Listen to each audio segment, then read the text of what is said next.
Ito po ang aming 2-feet sublim machine na nagamit ng 7 araw na may total of 10 meters. Ito po ang printer head. Ito naman po ang capping na may 90% good condition. Head clean.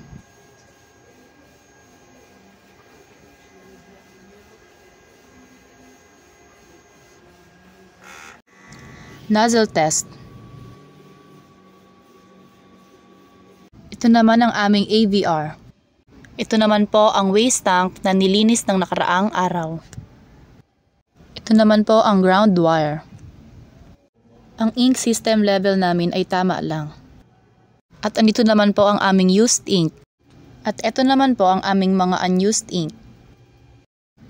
Ito naman po ang aming sublay roll.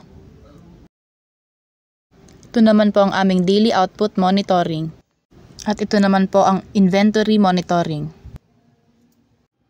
At ito naman po ang maintenance checklist. Salamat po.